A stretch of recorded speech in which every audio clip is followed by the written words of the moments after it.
Hai guys, kembali lagi bersama channel Telaga Donghua. Sebelum kita mulai pembahasannya nih, buat kalian yang baru bergabung jangan lupa subscribe channel ini dan jangan lupa nyalakan lonceng notifikasinya agar kalian tidak ketinggalan sama video terbaru dari Telaga Donghua. Dan jangan lupa like and komennya ya, biar Mimin tambah semangat upload videonya. Oke, tanpa basa-basi lagi, kita langsung saja lanjut ke alur pembahasannya. Enjoy for watching ya guys. Di episode sebelumnya diperlihatkan bahwa Xiao Yan yang merupakan doseng bintang 7 sedang baku hantam melawan dua ahli doseng bintang 8 dari klan Hun. Segera gerbang keheningan maut yang Xiao Yan rebut dari Hun Yuantian di pertarungan sebelumnya segera dikeluarkan dan mengurung Hun Yuantian dan Hun Tiansheng di dalamnya. Lanjut cerita tawa rendah dan dingin terdengar menyebabkan hati Xiao Yan bergetar saat dia berbalik ke arah lautan magma di bawah. Sebuah pusaran besar yang tak tertandingi telah muncul di tempat itu. Mata Xiao Yan menjadi semakin dingin saat bergumam pelan pada dirinya sendiri mengatakan, apakah akhirnya rumah Dewa Kuno Tulsi akan muncul ke permukaan? Gelombang riak tiba-tiba terbentuk di lautan magma menyebabkan semua orang yang sedang dalam pertarungan segera terhenti. Sementara itu terlihat Hun Tiansheng dengan penampilan yang menyedihkan muncul di belakang Xiao Yan. Xiao Yan menoleh dan menatap lelaki tua yang dipenuhi luka bakar. Sebuah kejutan tanpa sadar melintas di matanya saat suaranya tanpa sadar terdengar mengatakan, orang tua ini sebenarnya masih hidup.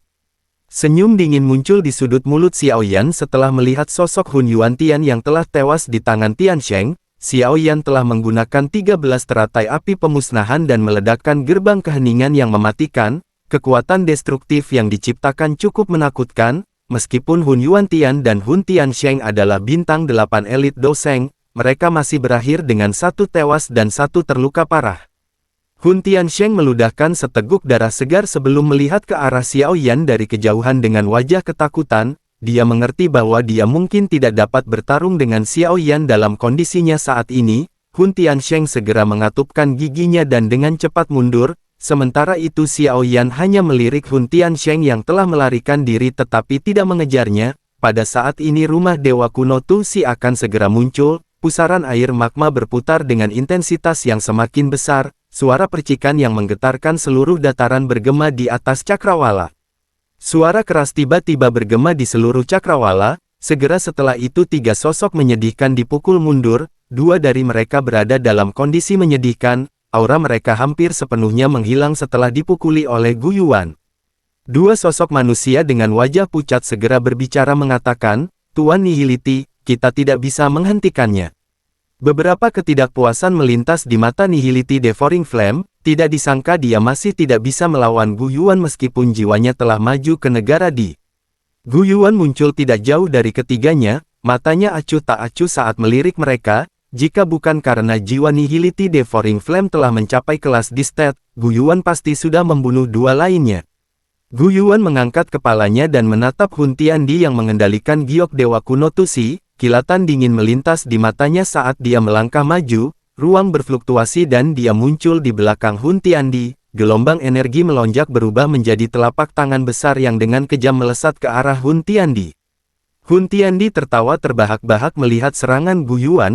Segera sebuah telapak tangan muncul yang langsung menerima serangan Gu Yuan hingga menyebabkan ruang di sekitar hancur. Hun Tiandi berbicara mengatakan, Gu Yuan, sudah terlambat, selanjutnya mari kita tunggu Mansion Dewa Kuno Tulsi muncul. Ekspresi Gu Yuan tenggelam saat dia mendengar kata-kata Hun Tiandi.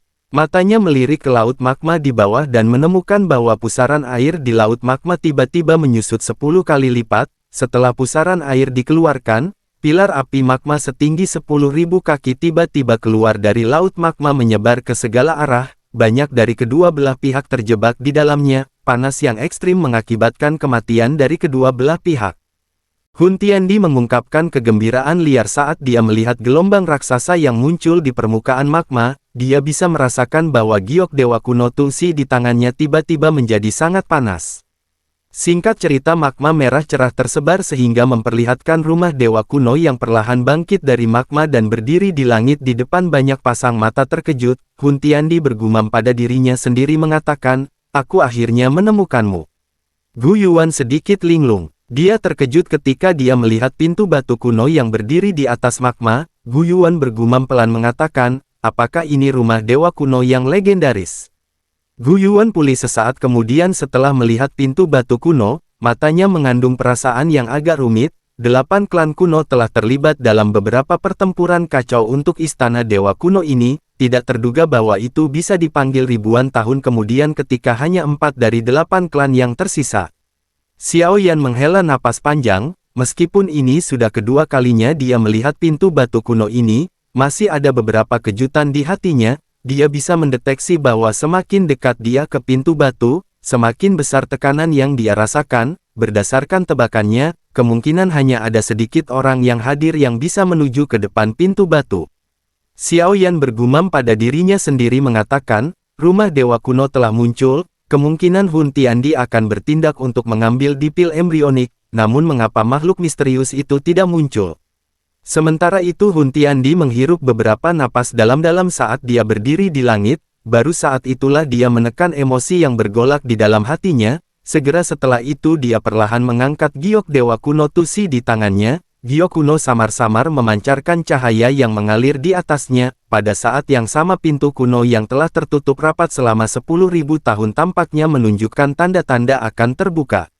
Hun Tiandi tampak bersukacita saat melihat pemandangan ini. Sebelum dia bisa melangkah maju, Gu Yuan datang dengan tergesa-gesa dan berusaha merebut batu giok kuno dari tangannya. Hun Tiandi tertawa dingin saat melihat ini, tubuhnya melintas dan dia muncul di kejauhan menghindari Gu Yuan sementara suaranya terdengar mengatakan, Gu Yuan, apa kamu tidak bisa menahan diri lagi?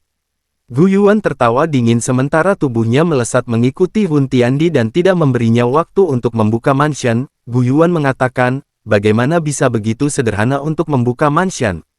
Niat membunuh muncul di mata Hun Tiandi saat dia melihat Gu Yuan terus mengganggunya. Banyak pasang mata memandangi dua sosok cahaya yang melesat di langit, sementara itu Xiao Yan yang melihat pertempuran di langit tiba-tiba mendengar suara magma yang bergolak intens, segera dia mengalihkan pandangannya ke arah lautan magma, tatapannya menatap tajam ke permukaan magma. Keheningan ini berlanjut selama beberapa menit sebelum dia tiba-tiba berteriak dengan keras memperingatkan semua orang untuk segera menjauhi magma.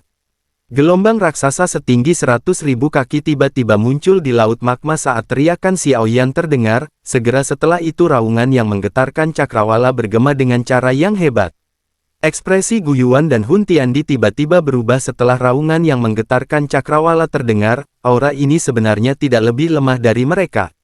Magma meletus setinggi 100.000 kaki melesat ke langit dengan aura ganas sementara tawa yang mengandung aura ganas bergema di langit mengatakan, haha, kaisar ini akhirnya bisa melihat langit lagi.